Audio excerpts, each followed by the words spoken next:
Shalom saudara yang terkasih, selamat mendengarkan renungan harian Kristen hari ini.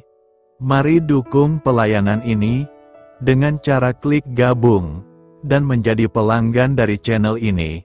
Semoga kebaikan dari saudara yang terkasih semua dapat menjadi berkat bagi banyak orang. Shalom saudara yang dikasihi Tuhan Yesus Kristus. Selamat pagi, salam sejahtera untuk kita semuanya. Selamat datang kembali di Renungan Rohani pagi hari ini. Semoga saudara yang terkasih dalam keadaan sehat selalu. Kiranya damai dan sukacita Roh Kudus melimpah di dalam hati dan kehidupan saudara semua, sebelum kita mendengarkan renungan firman Tuhan. Marilah sama-sama kita berdoa. Bapa kami di dalam kerajaan sorga, Bapa yang kami muliakan di dalam nama Tuhan Yesus Kristus, kami mengucap syukur Bapa. Oleh karena perlindungan-Mu di sepanjang malam hingga pagi hari ini, kami boleh bangun dengan tubuh yang sehat, kuat, dan diberkati Tuhan. Pada pagi hari ini Bapa, kami mau mendengarkan firman-Mu. Berbicaralah ya Bapa, jamah hati kami, berikan kami pengertian untuk dapat memahami firman-Mu, dan dapat kami lakukan di sepanjang kehidupan kami. Terima kasih Bapa, di dalam nama Tuhan Yesus Kristus, kami berdoa, amin. Sahabat suara kasih, ayat pembacaan Alkitab kita hari ini terambil dari Esra 3 ayat yang ke-8 sampai 13. Esra 3 ayat 8 sampai 13. Pada tahun yang kedua, sesudah mereka sampai ke rumah Allah di Yerusalem, dalam bulan yang kedua, maka Zerubabel bin Sealtiel dan Yesua bin Yozadak, beserta saudara-saudara mereka yang lain, yakni para imam dan orang-orang Lewi, dan semua orang yang pulang ke Yerusalem dari tempat tawanan memulai pekerjaan itu. Mereka menugaskan orang-orang Lewi yang berumur 20 tahun ke atas untuk mengawasi pekerjaan membangun rumah Tuhan.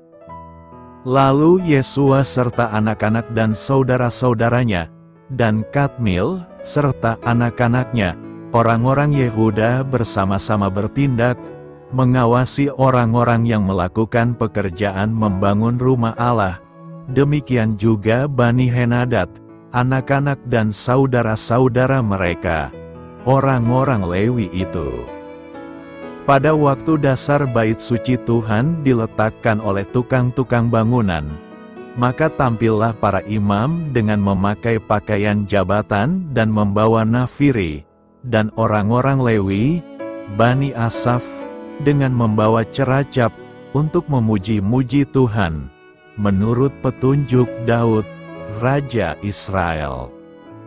Secara berbalas-balasan, mereka menyanyikan bagi Tuhan nyanyian pujian dan syukur, sebab Ia baik, bahwasanya untuk selama-lamanya kasih setianya kepada Israel, dan seluruh umat bersorak-sorai dengan nyaring sambil memuji-muji Tuhan, oleh karena dasar rumah Tuhan telah diletakkan. Tetapi banyak di antara para imam, orang-orang Lewi dan kepala-kepala kaum keluarga, orang tua-tua yang pernah melihat rumah yang dahulu, menangis dengan suara nyaring, ketika perletakan dasar rumah ini dilakukan di depan mata mereka, sedang banyak orang bersorak-sorai dengan suara nyaring karena kegirangan. Orang tidak dapat lagi membedakan mana bunyi sorak-sorai kegirangan, dan mana bunyi tangis rakyat, karena rakyat bersorak-sorai dengan suara yang nyaring, sehingga bunyinya kedengaran sampai jauh. Sahabat suara kasih, ayat emas renungan kita hari ini adalah Esra 3 ayat 13. Orang tidak dapat lagi membedakan mana bunyi sorak-sorai kegirangan, dan mana bunyi tangis rakyat, karena rakyat bersorak-sorai dengan suara yang nyaring, sehingga bunyinya kedengaran sampai jauh. Judul renungan kita hari ini adalah Melewati Masa-Masa Berduka. Ditulis oleh Emi Boucherpai, sahabat suara kasih.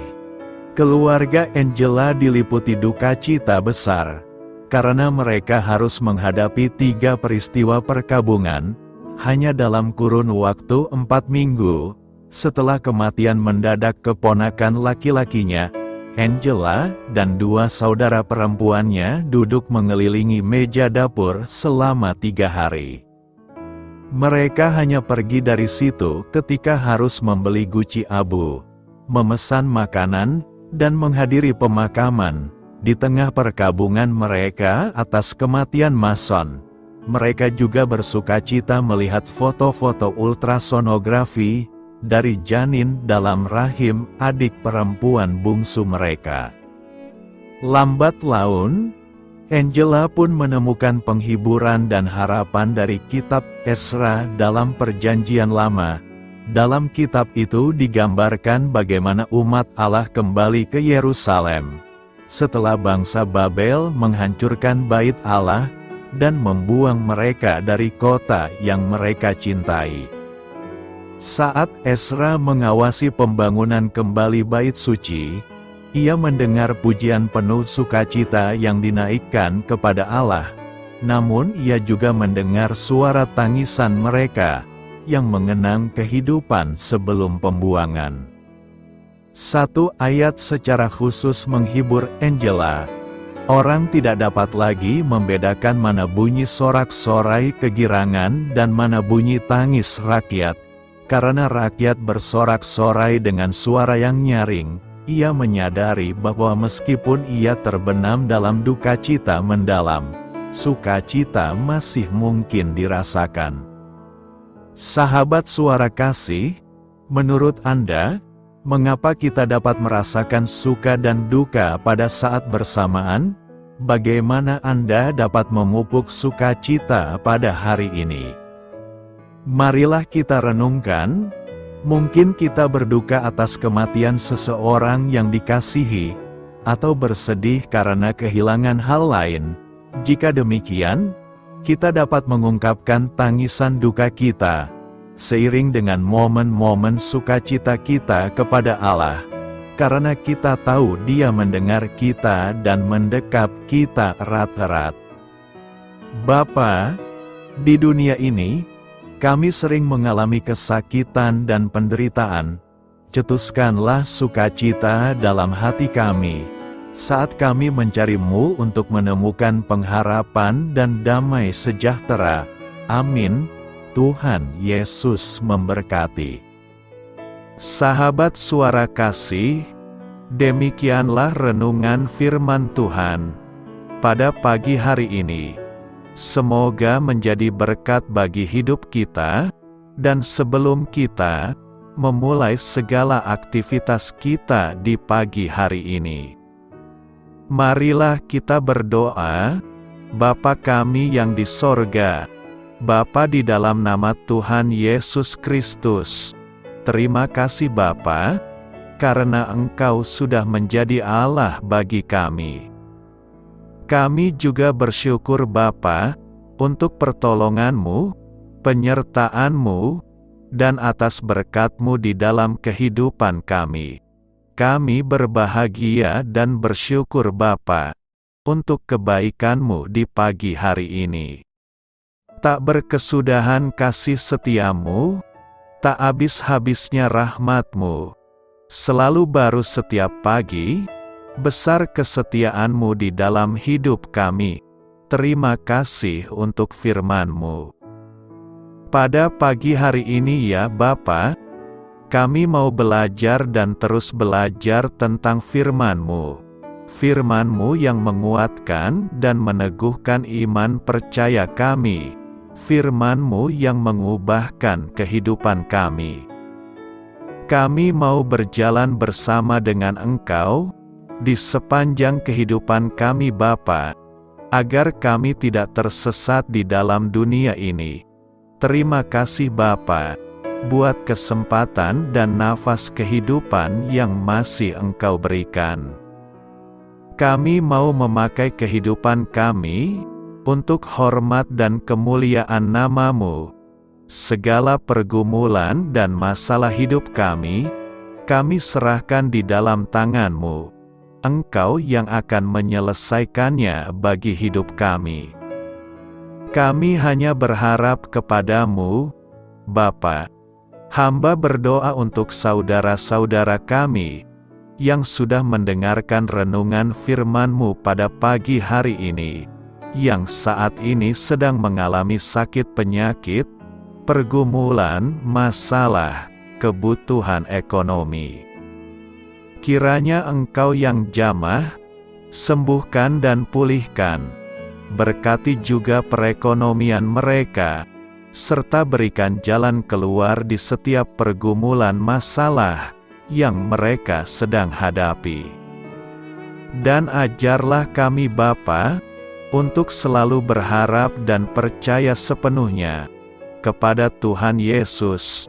Kiranya Engkau yang terus memberkati kehidupan kami, keluarga kami, dan sanak saudara kami. Daerah tempat tinggal kami, bangsa dan negara kami, pemerintah-pemerintah kami, biarlah semuanya dalam perlindungan-Mu Bapa, dan jadilah sesuai dengan kehendak-Mu yang terbaik di dalam kehidupan kami. Dan pada pagi hari ini ya Bapa, kami mau berterima kasih buat perlindungan-Mu di sepanjang malam yang telah kami lewati. Pagi hari ini, kami akan memulai aktivitas kami sebagaimana mestinya. Kami yakin dan percaya, perlindungan-Mu tetap ada di dalam hidup kami, dan juga di sepanjang hari yang akan kami lewati ini. Terima kasih Bapa. Inilah yang menjadi doa dan permohonan kami. Dalam nama Tuhan Yesus Kristus, kami berdoa. Amin.